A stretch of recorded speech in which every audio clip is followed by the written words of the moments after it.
contentos, felices de estar en la casa del Señor. Salmo 133, es bueno, es delicioso habitar los hermanos juntos en armonía. Capítulo 24, vamos a aprovechar el tiempo. Evangelio según San Lucas.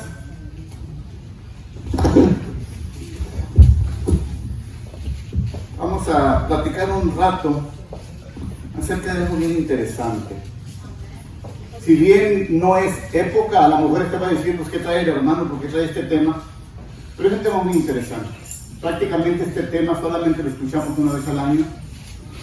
Pero hoy quisiéramos dar un pequeño repaso en este tema y quisiera su participación. Tenga la confianza, siéntase tranquilo, haga sus preguntitas, haga sus comentarios, nada más no se nos amontone. ¿Ok? Vamos a orar. Padre, te damos gracias en el nombre de Jesús por el precioso privilegio de poder servirte, de poder darte a conocer, de poder compartir el Evangelio que transforma los corazones, que cambia la vida, que da paz al alma, mi Señor, que trae esperanza en este mundo tan revuelto, mi Señor, tan abatido. Dios mío, es tu palabra la que viene a ser el bálsamo que cura y la medicina que da refrigerio al hueso. Te damos gracias, Espíritu Santo, por la inspiración gloriosa que le has dado. Es a través de ti que podemos encontrar el solaz, el consuelo, la paz, la seguridad y la esperanza. Te invitamos a estar con nosotros en el nombre de Jesús. Bendice a la iglesia y a aquellos de mis hermanos que no pudieron estar con nosotros, bendíceles, abrázales ahí donde están en el precioso nombre de Jesús. Voy a hacer una pregunta y no la tome nada personal, pero voy a hacerles una pregunta. Y es para cada uno de los que estamos aquí, nadie queda excluido. Si esta fuese la última semana que le queda de vida, ¿qué haría? Alguien, levante su manito. Si esta fuera la última semana, de hoy jueves al próximo jueves, ¿qué haría? Yo me aseguraría que todas las personas en quien yo amo sepan, que no se queden con dudas, y que si alguien, o si yo estoy enojada con alguien, aseguraría que compusiera todo eso. ¿Usted reaseguraría o se daría a conocer que en realidad ama a las personas que dice amar, por decir algo? ¿Se aseguraría que usted los ama? ¿O qué es lo que me está diciendo? Me aseguraría que ellos supieran que yo los amo. Que no dudaran que los amo siempre. La otra pregunta. Por eso no debemos de contestar, ¿no? Vamos a ¿Por qué esperamos hasta la última semana para decirles esto? Porque uno piensa que tiene bastante tiempo, ¿verdad? Y a veces cometemos el error y nos privamos de decir palabras tan pequeñas, pero con un grande peso. ¿Cuándo fue la última vez que le dijimos a alguien te amo? Como hispanos no tenemos esa costumbre, no se nos enseñó a decir te amo, mucho menos a nuestros hijos, darle un beso en la mejilla, especialmente si es varón. No se nos enseñó eso como hispanos, somos muy resecos, somos muy diferentes. Damos por sentado cosas que a veces ellos no se dan cuenta que lo que estamos sintiendo en el corazón si no lo expresamos. En otras palabras, no somos expresivos. Curiosamente, la última semana de vida que nos queda, queremos arreglar todo. Todo. Hacer lo que no hicimos, irnos de viaje, aprovechar todo al máximo el dinero, dejar a la familia sin dinero, muchos tipos de cosas. Aprovechar todo lo que podamos al máximo, que al fin de cuentas pues me voy a morir. ¿Sí? ¿Alguien más? Gracias, hermana. Estuvo muy linda su respuesta, de veras. ¿Alguien más? No le voy a hacer otra contrarrespuesta, no me la vamos a pedir una sola vez. ¿Alguien más? Creo que más que nada ponerte delante de Dios. Yo lo haría. Ok. ¿Alguien más otra pregunta? Pero dije que no le voy a hacer. Ok. Ponernos bien ante Dios. Asegurarnos de que estamos bien, de que tenemos una buena relación con Él, porque muchos de nosotros pensamos que estamos bien delante de Dios y en realidad así no es. Acuérdense que 1 Samuel capítulo 16 verso 7 es un texto que mencionamos mucho. Dios nos ve las actitudes que hacemos, que yo vengo a la iglesia, que levanto las manos, que canto, que hago estas cosas, actividades, todo tipo de cosas. Dios no ve esas cositas, Dios ve el corazón. Entonces, si alguien conoce el corazón ese, pues haríamos bien en asegurarnos de que estamos en una buena relación con Él. Para eso hay dos invitaciones en la Biblia, que es Mateo 11:28 e Isaías capítulo 1, verso 18. 11:28 y 1:18. Mateo 11:28 todos lo conocen. Vengan a mí todos los que están trabajados y cargados, yo les voy a dar un descanso. El momento que yo voy a Él, las cosas van a cambiar. Cuando yo entablo una plática con Él, las cosas van a cambiar. Empiezo a entablar una plática con Él. Es cuando yo empiezo a cobrar la confianza. Miren, voy a usar como ejemplo a la hermana Vero, a la hermana Sara y a la hermana Juanita. Nada de malo vamos a decir, simple y sencillamente cosas que nos suceden a todos. Así nos sucede con Dios. ¿Okay? Cuando la hermana Vero se sube por primera vez, había muchísimo nervio. No hallaba qué hacer, sudor por todos lados, titubear, no sabemos por dónde empezar. Pero ya empieza a pasar el primer minuto, segundo minuto y no hay quien pare a la hermana Vero. ¿Sí? Le pasó a la hermana Sara, le pasó a la hermana Juanita, nos pasa a todos nos pasa. Empezamos a agarrar una confianza y sentir y saber que Dios está respaldándonos a nosotros. Cuando empezamos una plática con Dios de esta manera, al principio no sabemos qué decir.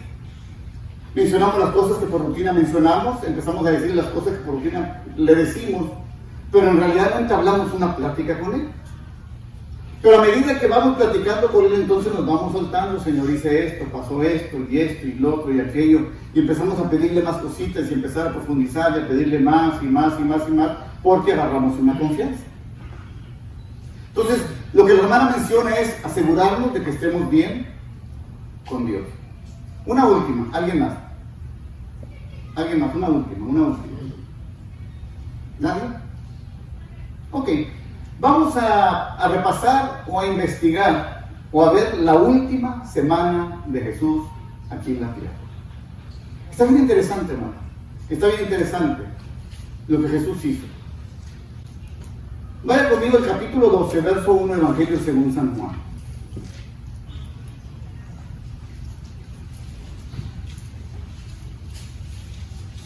Y no vaya a tomar esto como un favoritismo, no vaya a tomar esto como algo, como le dijera, que el Señor tenía sus preferidos, porque no fue así.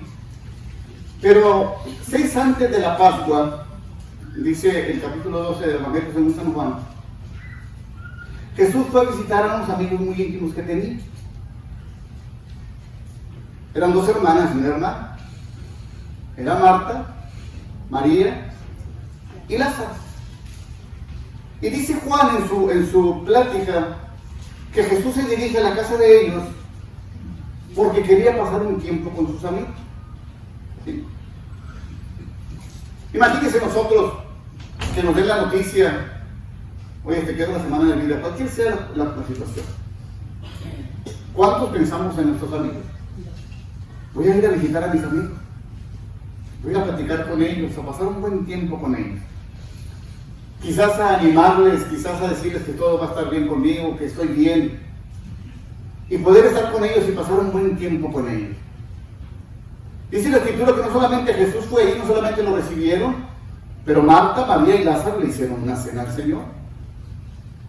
Con esto no quiero decir que cada vez que alguien visita a alguien tiene que hacerle de cenar. No tiene que ser de esa manera, porque es más importante el compañerismo que las cosas que se le puedan ofrecer. Una plática, no sé, hermano, estoy pasando por esto, un consejito por aquí, un consejito por acá. No dice la Biblia qué platicaron ellos, porque no dice la Biblia qué platicaron. Imagino que la plática debe haber estado muy amena. La mayor parte del día Jesús la pasó con María, Marta y Lázaro. Era un viernes. Es la costumbre de la nación judía, hermanos, celebrar por lo menos 3 fiestas principales. ¿Alguien me puede decir cuáles eran? ¿Usted, hermano? 3 fiestas principales. La Pascua, Pentecostés y la de los tabernáculos. Esas son las 3. Pascua, Pentecostés y Tabernáculos. Me lo llevo a cenar una cena bien deliciosa. ¿Okay? La Pascua celebraba un recordatorio muy importante, la liberación de la esclavitud de Egipto. cómo Dios había estado con la nación, cómo Dios les había dado libertad, cómo Dios había dado orden a Moisés que sacrificaran un corderito. Ustedes conocen la historia, no vamos a ahondar ahí. Pero era una orden perpetua, era un mandamiento que la nación judía tenía que acordarse y celebrar esa fiesta perpetuamente y para siempre. Era una orden exclusiva para la nación judía. Tienen que recordar el día que yo los saqué con un brazo fuerte y mano extendida de la esclavitud que ustedes sufrieron. Esa era una de las fiestas principales. Ahora, ¿qué nos recuerda esa fiesta el día de hoy? Lo hacemos una vez al mes.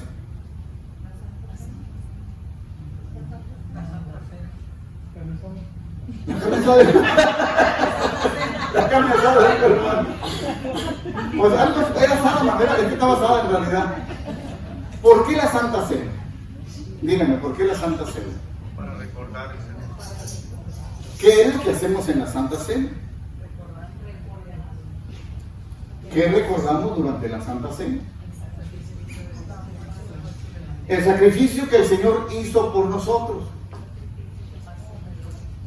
Segundo, es que esto es bien interesante, hermano. Y ahorita que mientras avancemos, que vamos a llegar a ese punto, usted va a entender la importancia de recordar las cosas que vivimos en el Señor y lo que Él hizo por nosotros. Porque a muchos de nosotros se nos olvidan las cositas que Dios hizo por nosotros, o las cosas que Él hizo por nosotros. Y vivimos una vida sin esperanza, todo nos tumba, todo nos quita el gozo, nos quita la paz, porque no sabemos quiénes somos en Él o lo que Él hizo con nosotros. Entonces se celebraba la Pascua, o estaba por celebrarse la Pascua dentro de 6 días, y Jesús dice, ¿sabes qué? Me voy a ir a visitar a mis amigos, porque en la Pascua yo tengo que entregar mi vida, y ellos no lo saben. Para eso Él había venido, para eso había nacido, para eso había dejado el trono de gloria. 2 Corintios 8:9 dice que siendo ricos hizo pobre, para que nosotros con su pobreza fuésemos enriquecidos. Dejó todo lo que tenía, tan solamente por amor a usted y por amor a mí. El capítulo 20, verso 28, Evangelio según San Mateo, dice, porque el Hijo del Hombre no vino para ser, es 18:20, 28:20, 20:28, 20:28 de Mateo, no vino para ser servido, sino para servir y dar su vida en rescate por muchos. A eso vino Él, a eso vino. Fue exactamente la misión que Él tenía, dejar todo lo que tenía, tan solamente por usted, amor a usted y por amor a mí. Faltaban 6 días para que Él diese su vida. Lejos de entristecerse, lejos de empezar a desalamentarse, dice, yo voy a ir a platicar con mis amigos, voy a pasar un tiempo con ellos. Aquí otra pregunta. Cuando nosotros nos reunimos con nuestros amigos, ¿qué es lo que platicamos? ¿De qué cosas hablamos? ¿De qué experiencias hablamos? ¿Sí? Tenemos la costumbre como cristianos hablar, ahora que estamos en el Señor, de lo que el Señor hizo con nosotros, cómo el Señor se está moviendo, cómo el Señor salvó a tal persona, cómo el Señor sanó a tal persona. Precisamente anoche nos juntamos con una parejita y estaban desesperados porque fuéramos a platicar con ellos. Dice que tenemos algo bien importante que decirte. Mi esposa tiene algún testimonio bien lindo que darles y queremos juntarnos, queremos platicar y para que ustedes escuchen. Ya estando ahí platicando y empezamos a platicar de lo que Dios estaba haciendo, cómo Dios estaba obrando en nuestras vidas, en las vidas de ellos, todo ese tipo de cosas, pláticas muy amenas. Le dice el esposo, ahora sí, Lupita, dile, estaba desesperado el hermano, dile lo que pasó contigo. Para muchos posiblemente fue algo muy, muy insignificante, pero para ellos fue algo que muy importante. No había cómo empezar Lupita y empieza a decir, ¿sabe qué, hermano? Hace 24 años, en uno de los partos que yo tuve, por alguna razón me entró una tos que yo jamás me la pude quitar con nada. Me atendí con todos los médicos, medicamentos habidos y por haber, y la tos jamás me dejaba ni de día ni de noche. 24 años con la tos. Fuimos a ver a los médicos de renombre, probamos las medicinas que teníamos que probar, nada funcionó. Dice, pero hace algunas semanas Dios hizo algo conmigo. Oraron por mí. Aunque yo no quería, le estaba sacando la vuelta porque yo no creía. Yo pensaba que Él iba a tener por siempre y me acostumbré tanto a eso, porque a veces nos acostumbramos a las enfermedades. Y decimos, mi enfermedad, esta es mía, esta no es tuya. Esa que el diablo se le lleve, enferman al diablo, ¿para qué la agarran ustedes? Y no quería que oraran por ella y le estaba sacando la vuelta y las hermanitas que querían orar por ella, pues no, pues esperamos, no, que estoy ocupada cuando termine, no, que voy a hacer una, cuando acabe es X. Dice, a tal grado que me acorralaron y empezaron a orar por mí. Dice, tengo una semana que no toso una sola vez. Empezamos a platicar de esas bonitas cosas que Dios hace, hermano, que todavía Dios sigue haciendo. Yo le preguntaba a Lupita, le digo, Lupita, ¿qué ha pasado? ¿Qué ha pasado con nosotros? Y se lo digo a ustedes, creo que lo he mencionado antes. No se nos olvide, estamos pasando la última semana de Jesús aquí en la tierra. ¿Okay? Y la pregunta se las hago a ustedes. ¿Cuándo fue la última vez que nosotros vimos una sanidad dentro de la iglesia o una sanidad cuando oramos por alguien? ¿Cuándo fue la última vez que usted lo vio? Levanta su mano. Hace como un año. ¿Con? Mi papá. Ok, hace un año, sí. 1986. Todavía yo no nacía, 1986. Yo nací en el Pedro y Francis se han de recordar. La iglesia Rosa de Sarón en California, una iglesia pequeña como esta.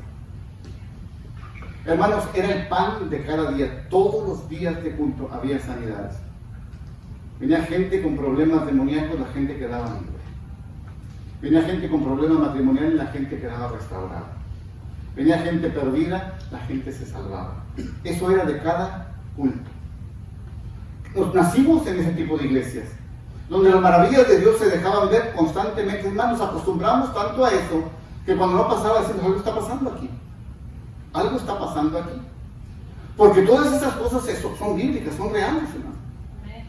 Son reales. Marcos 16 habla que si podemos creer en Él y hacemos tantas cosas y oramos por las personas y creemos, cosas van a suceder. Hebreos capítulo 13, verso 8, Santiago 1, 17 y Malaquías capítulo 3, verso 6, dice que Jesús no ha cambiado, es el mismo. Él va a hacer los milagros de hace años, los va a hacer hoy, los seguirá haciendo mientras se tarde en venir. Pero la pregunta que yo tengo y que yo le hacía a Lupita, ¿quién ha cambiado, Dios o nosotros? ¿Dios dejó de sanar o dejamos de creer? ¿Cuál es la respuesta correcta? Es que hemos dejado de creer. Simple y sencillamente hemos dejado de creer. El Salmo 119, verso 89, Isaías capítulo 40, verso 8,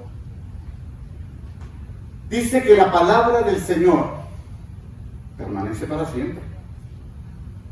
Se puede secar la hierba, dice Isaías 48, se puede marchitar la flor, mas la palabra del Señor permanece para siempre. Es decir, que todo lo que está escrito tiene cumplimiento.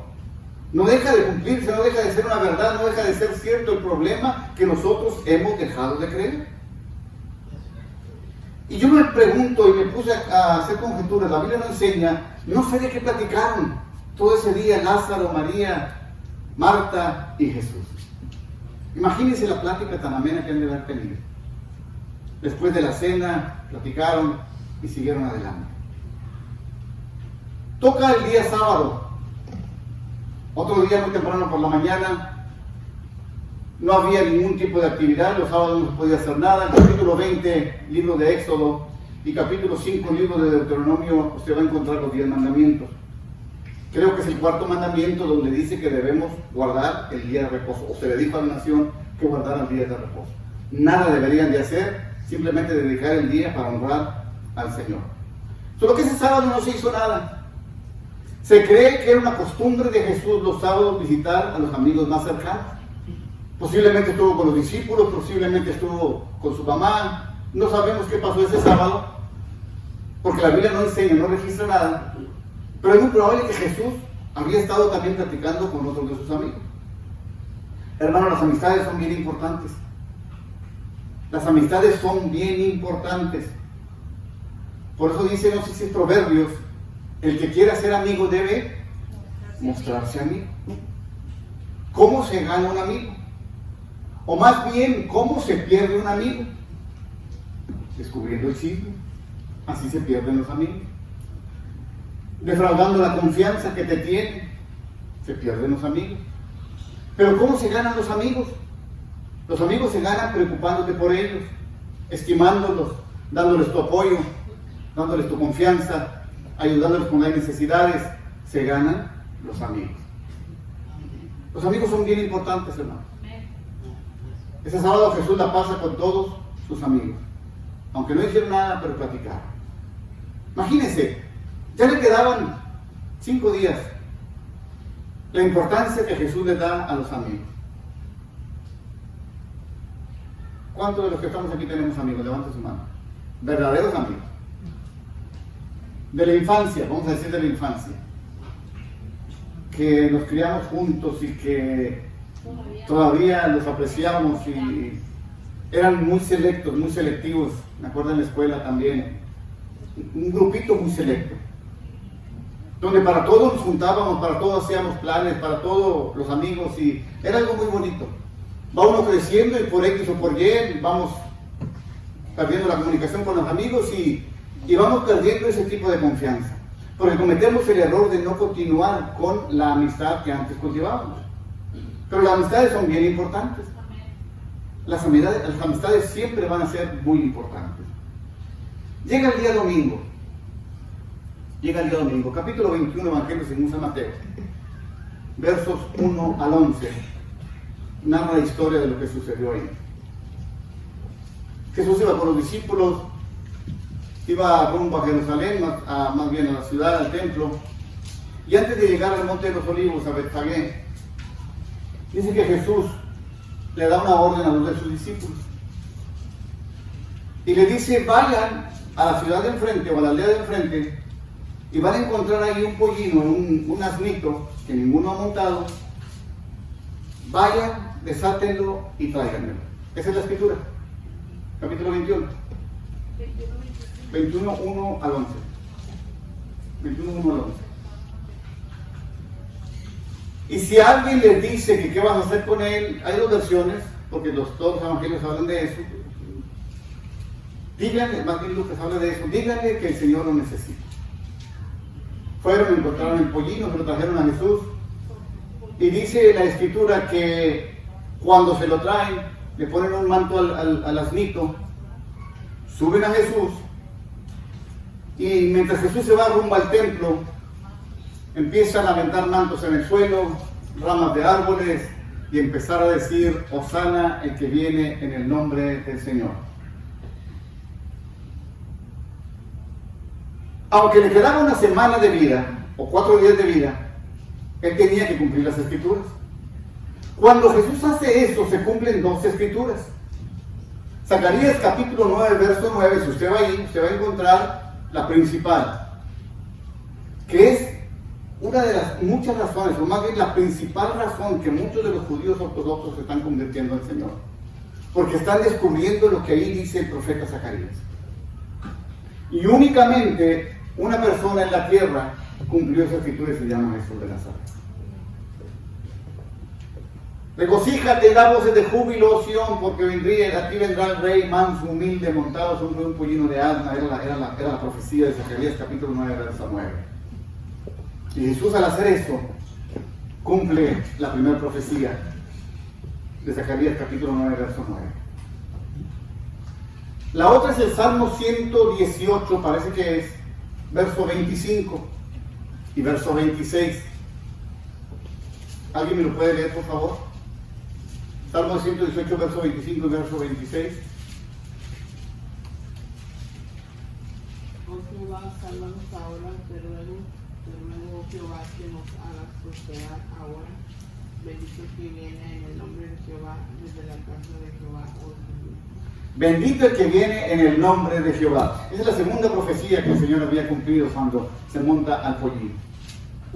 Se le llama lo que comúnmente conocemos como la entrada triunfal a Jerusalén. El rey entrando en un pollino de asna a la ciudad de Jerusalén. Toda la gente, toda la multitud de hermanos que empezaron a gritar eso, aunque inconscientemente estaban declarando que Jesús es el rey enviado. Era el rey que había de venir. Era el que les traería libertad. Aunque después lo rechazaron, pero inconscientemente declararon con sus labios que Jesús era el hijo de David, aquel que venía a dar libertad, y por tanto lo proclamaron el Rey de Reyes y Señor de Señores. Hasta el día de hoy sigue siendo lo que dijo ser, el Rey de Reyes y Señor de Señores. Se llega el lunes. Jesús regresa al templo. Y aquí es donde me voy a detener un poquito y ojalá no se me ofenda a nadie, pero creo que tenemos que tocar este tema. ¿Okay? Y ya usted me dice sus razones. Acuérdense que está el panel abierto, pueden hacer una pregunta, pueden preguntar o pueden comentar algo. ¿Okay? Jesús regresa al templo. Lo primero que Jesús ve en el atrio de los gentiles, díganme qué fue lo que ve. ¿Alguien me puede decir qué es lo que estaba sucediendo ahí en el templo?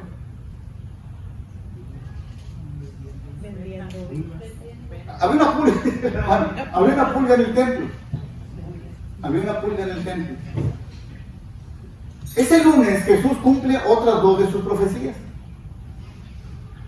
Le entró un celo, hermanos, a Jesús, porque los que deberían de enseñar la ley, los que deberían de poner el ejemplo, los que deberían de guiar a las personas a la adoración a Dios, estaban quebrantando, le estaban haciendo negocio en la casa del Señor. Las iglesias no son para hacer negocios, no son para promover negocios, son para orar por los negocios, sí, pero no es para hacer negocio en la iglesia. Solo que si usted piensa hacer negocio o traer tamales para vender, no lo haga, hermano, porque va a quedar mal, no con nosotros, pero delante de Dios. El capítulo 56, verso 7 del libro del profeta Isaías, creo que esa es la cita, si no me equivoco. Y el capítulo 7, verso 11 del libro del profeta Jeremías. Creo que esas son las dos citas que concuerdan con esto que el Señor estuvo cumpliendo ahí. Le dio tanto celo al Señor que empezó a volcar las mesas de los que vendían, empezó a tomarse un látigo, empezó a hacer cuánta cosa, porque el celo lo consumía, porque la casa debe de ser para alivio de las personas, debe ser para alabanza, para adoración, debe ser para que los hermanos nos reunamos juntos en armonía. Estaban malinterpretando el propósito del por qué venimos a la iglesia o del por qué iban al templo. Lo estaban malinterpretando. Estaban viendo la oportunidad de enriquecerse lejos de ver la oportunidad que en el templo, en la casa de Jehová, suceden cosas muy interesantes, hermano.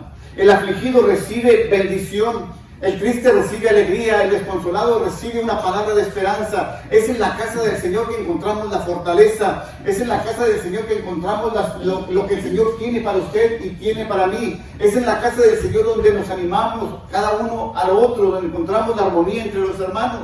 Es en la casa de Dios donde suceden muchas cosas, hermano. Pero ellos habían aprovechado la oportunidad para enriquecerse con las personas que llegaban al templo o a la iglesia, por así decirlo. Y ese capítulo 56, versos 7 y 7-11 de Jeremías declaran la actitud y la acción que Jesús tomó cuando vio todo eso. Él tenía primero que visitar a sus amigos, segundo, tenía que arreglar las cosas que suceden dentro del templo. Es bien importante, era bien importante en esa última semana, tenía que hacerlo. Tenía que arreglar la adoración dentro de la iglesia, dentro del templo.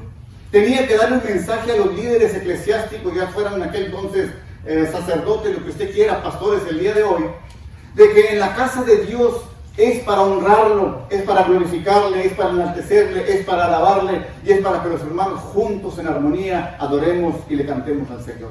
Eso es lo que sucede en la casa del Señor. Tenía que arreglar eso.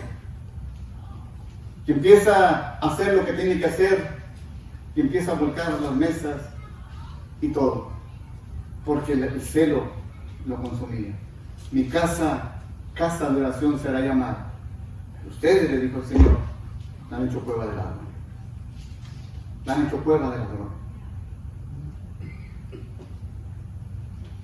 Yo no sé, hermanos, a qué muchos de nosotros venimos a la iglesia. Muchos lo hacemos por costumbre. Lo hacemos para que el pastor no nos llame, para que el hermano no diga nada, o porque está fresco aquí, allá está muy caliente afuera, y le pasamos un tiempo muy agradable adentro y luego ya nos vamos, oímos un poquito de música, nos alegramos y nos vamos. En realidad no sé cuál es el propósito de cada quien. Ojalá sea el que estamos pensando que es.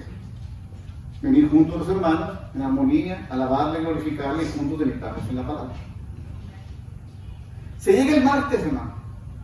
Se llega el martes. El martes no se registra nada. El martes no se registra nada. No sé por qué razón hay unos días que la Biblia no registra. ¿Okay? Pero no toda la semana se mantuvo ocupado el Señor. Hubo días en los cuales tuvo que descansar, tuvo que reflexionar, tuvo que meditar en las cosas, porque al final de cuentas el Señor Jesucristo fue 100% hombre y 100% Dios, tenía sentimientos. Como hombre tenía que reflexionar lo que estaba por suceder. Muchos de nosotros, hermanos, tenemos que hacer ese tipo de cosas, darnos un tiempecito, comenzar a reflexionar cómo estamos llevando la vida, qué es lo que estamos haciendo, qué es lo que nos perjudica. Permítame aclararles algo.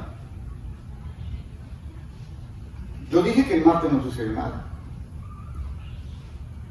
pero dicen los que saben que el martes tenía un nombre antes de la crucifixión. Y ese martes le llamaban el martes de controversia. ¿Por qué controversia? Ese martes habían planeado los líderes espirituales, los sacerdotes y los escribas ponerle trampas a Jesús, como siempre lo hacían. Querían hacerlo caer con una de sus trampas. Y una de sus preguntas que le hicieron, empezaron a cuestionarlo sobre su autoridad. Dinos con qué autoridad haces tú estas cosas.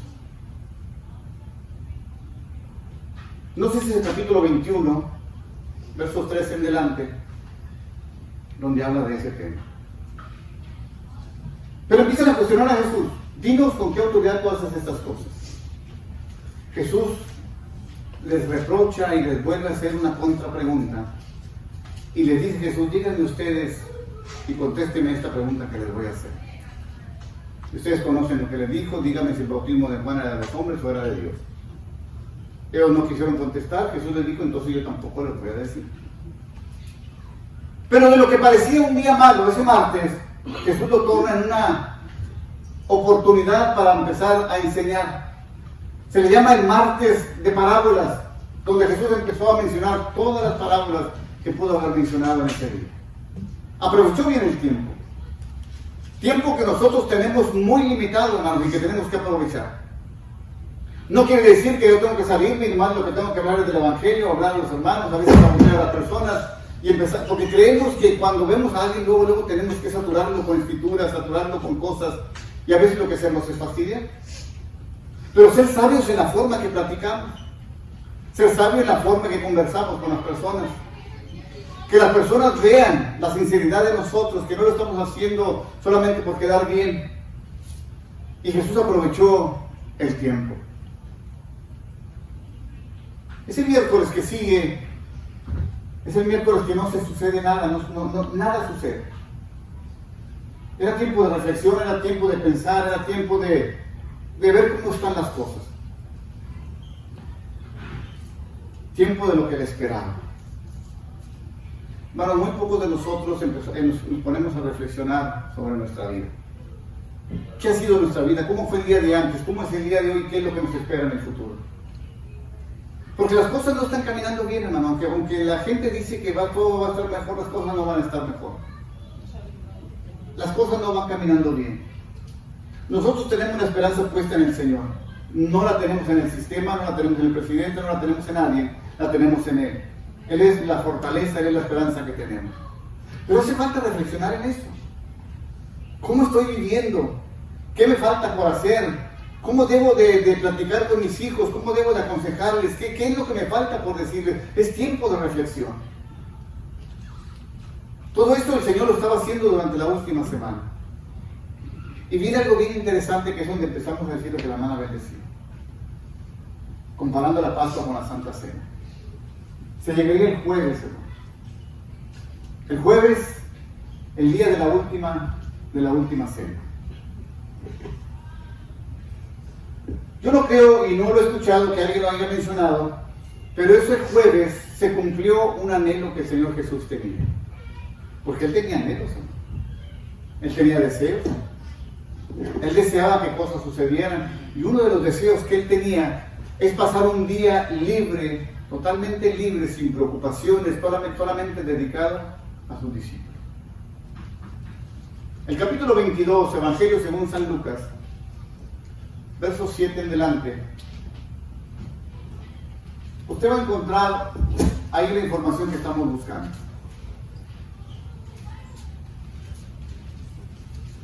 Comenzó el Señor a buscar un lugar, un aposento donde pudiesen pasar la noche o en la tarde. Empezaron a mandar personas a que buscaran, a que dijeran, dice el maestro, ¿dónde está el lugar que le has preparado? Porque ahí pienso pasar un momento con mis discípulos, vamos a platicar, vamos a pasar un tiempo.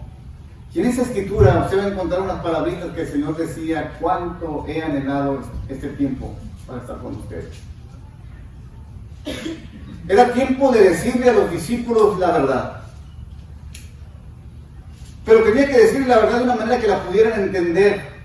A veces en las clases de las escuelas se usan manualidades para que los niños puedan entender de qué le están hablando. A veces usamos una pelota para enseñarles que el mundo es redondo. O enseñamos ciertos tipos de cosas para que ellos puedan aprender. Bueno, Jesús los cita esa noche y empieza a partir el pan, y a través del partimiento del pan, a través de la copa que iban a beber, comienza a decirles lo que a él le iba a suceder. Y así como ustedes están partiendo el pan, así como ustedes lo están moliendo, así como lo están haciendo pedazos, es lo que van a hacer conmigo. Así como el vino o las uvas tuvieron que aplanarlas, que molerlas, tuvieron que pasar por ellas muy fuerte para que soltase el jugo, así van a hacer conmigo y mi sangre va a ser derramada. Ellos pudieron entender el mensaje. Jesús tenía que enseñarles lo que iba a pasar con él y que lo estaba haciendo por ellos y por toda la humanidad y por usted y yo el día de hoy. Era algo que tendría, ¿cómo le dicen? Efectos en el futuro y lo seguirá teniendo todavía. Y él le decía a los discípulos, ustedes tienen que entender lo que me va a suceder. Es necesario que el Hijo del Hombre sea entregado en manos de pecadores, que lo crucifiquen, pero en el tercer día yo voy a resucitar. Pero en el tercer día yo voy a resucitar.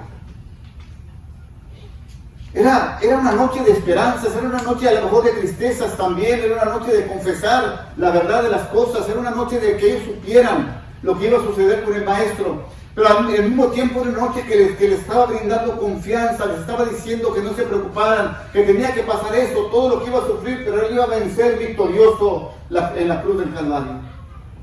Él iba a levantarse victorioso, él iba a vencer. Se termina el jueves, inicia el viernes. Alguien dijo por ahí, grábese esto en la mente, ¿no? Alguien dijo por ahí, y es una grande verdad. Cuando a Jesús lo enjuiciaron muy injustamente. Se rompieron todas las reglas habidas y por haber. Lo enjuician de noche, cosa que no se debería haber hecho. Lo hacen sin los testigos apropiados. Lo acusan de cosas que jamás hizo y nunca le dieron la oportunidad de defenderse. Esa era la costumbre que tenía que hacerse. De esa manera se enjuiciaba a alguien. Pero alguien dijo por ahí que a Jesús lo enjuiciaron injustamente para que usted y yo no recibiésemos el justo castigo que merecíamos. ¿Cómo está eso? Es que la injusticia que hicieron con Jesucristo, si a nosotros nos hubieran juzgado justamente, nosotros no estuviésemos aquí. Porque tendríamos que pagar por los pecados que nosotros hicimos. Acuérdense que Jesús tomó nuestro lugar, pagó nuestras culpas, se llevó nuestro pecado. Isaías capítulo 38, verso 17, dice, he aquí amargura me vino en la paz. Dice, porque echaste tras tus espaldas todos mis pecados. Porque a ti agradó librar mi alma del hoyo de corrupción. Un juicio injusto para que nosotros no sufriésemos un justo juicio. Qué lindo es el Señor. Qué lindo es el Señor. Cae en manos de la gente pecadora, como Él dijo, lo enjuician, lo declaran culpable y se lo llevan a crucificar. ¿Tienes las fotografías que te dieron? Se lo llevan a crucificar en un monte que le llamaban ¿alguien? Gólgota o la Calavera. Ahí en la ciudad vieja de Jerusalén, eso se encuentra a las afueras de Jerusalén. En Jerusalén hay dos versiones. Si usted va a Jerusalén un día, usted se va a encontrar con los guías. Hay diferentes tipos de guías, usted escoge el guía.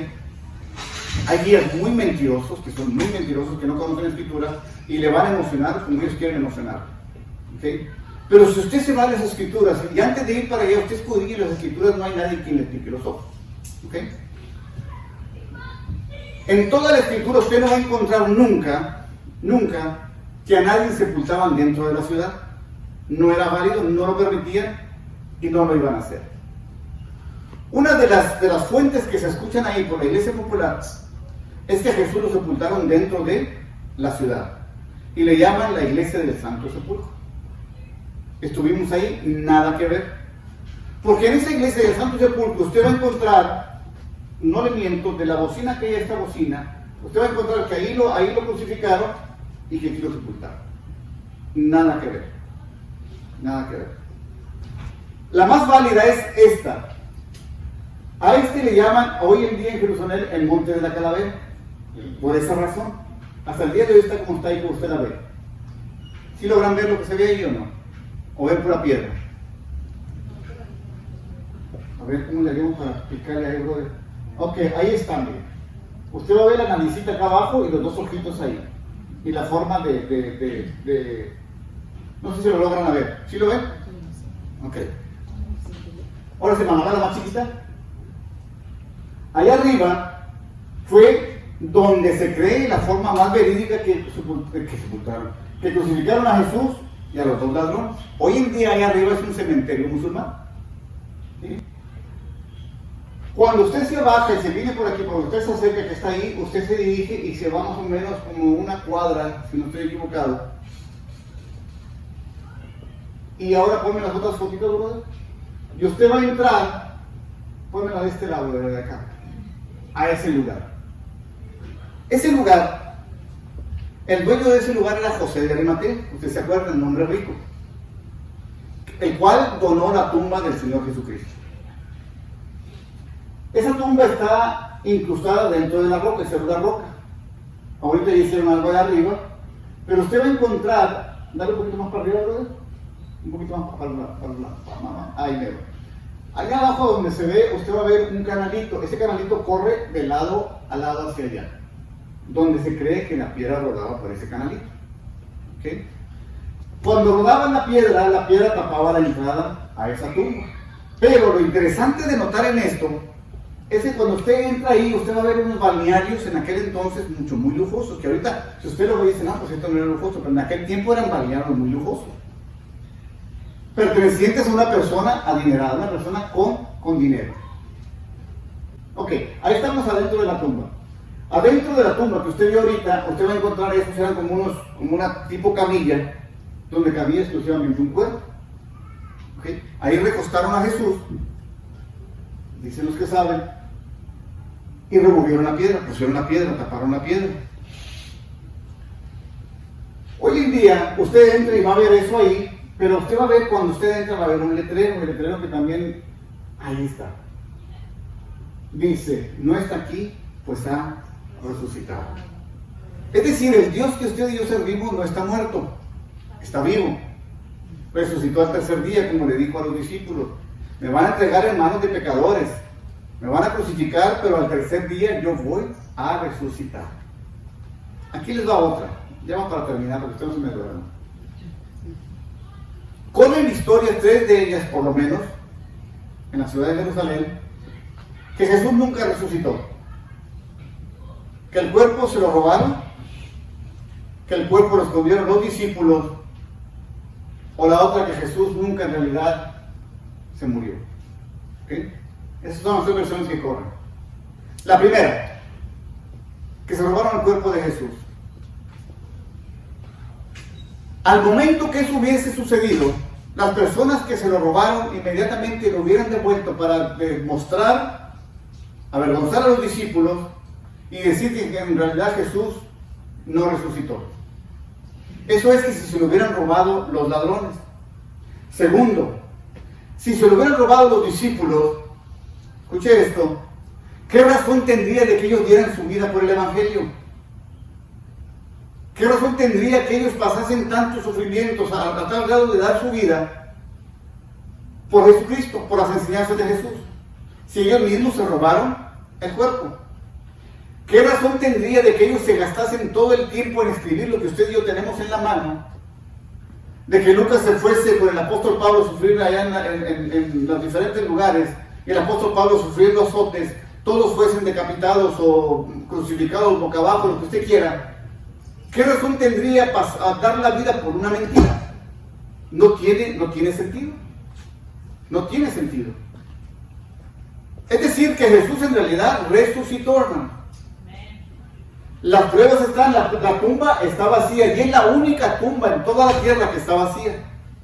Todas las demás tienen huesos, todas las demás están ahí. La única vacía es la del Señor Jesucristo, porque Él está vivo. Ahora sí vamos a terminar con el capítulo 24 del Evangelio según San Lucas.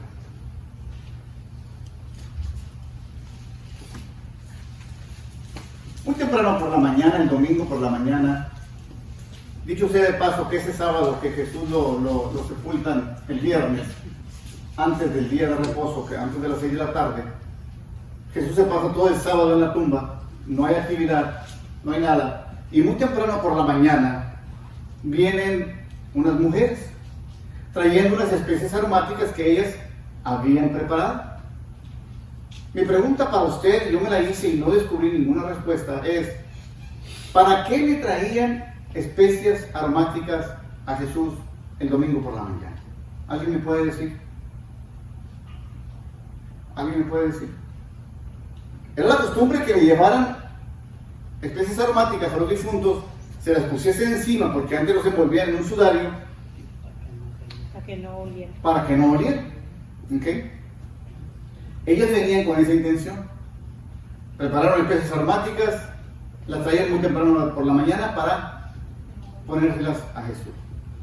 La pregunta que yo me hice: ¿y cómo iban a entrar? Si la piedra estaba ahí. Jamás podían haber ellas removido la piedra, era enorme la piedra. Llegan muy temprano por la mañana y sorpresa. Sorpresa. La piedra estaba removida. La piedra no estaba en su lugar. Se meten adentro y dice Lucas en su historia que las mujeres estaban perplejas. ¿Alguien me puede decir qué es la palabra perplejo?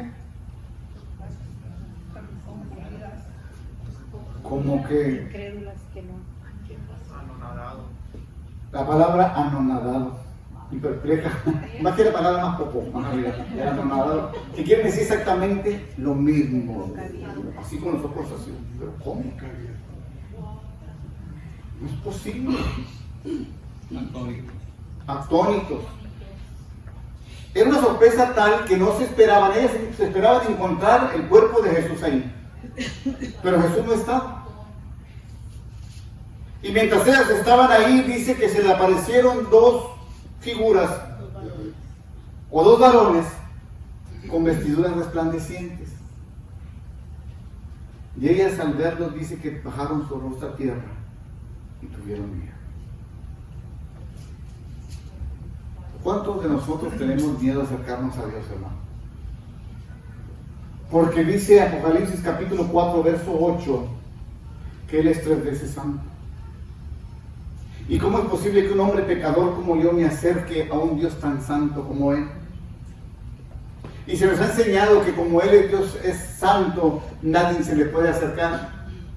y empiezan a infundirnos un falso temor, cuando lo que Dios quiere es platicar con nosotros, tener una buena comunión con nosotros. Acuérdese del primer día, el viernes. Acuérdese de ese sábado, segundo día, la pasó con sus amigos. Estos varones le dijeron algo bien interesante, hermano, que debe de resonar en nuestros oídos día y noche hasta que el Señor venga o hasta que nosotros nos vayamos con Él. Y es una pregunta que sigue resonando hasta el día de hoy. ¿Por qué buscáis, el verso 5 en delante, o el verso 4 en delante, 5 y 6, entre los muertos al que vive? No está aquí, ha resucitado.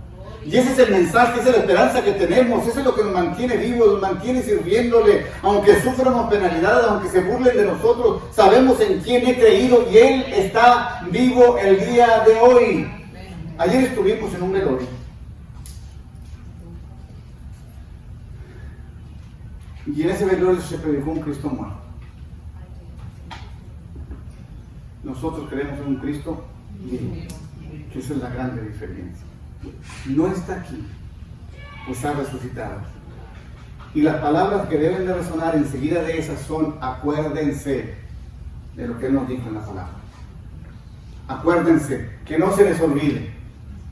Que no se les olvide que yo les dije que iba a resucitar. Segundo, para usted y para mí, que no se les olvide, capítulo 14, Evangelio según San Juan, versos 12 en delante, que no se les olvide que yo me fui a prepararles lugar, para que donde yo estoy, ustedes también estén. Voy a venir otra vez para levantarlos, para que estén conmigo, porque eso es lo que yo anhelo, que ustedes estén conmigo.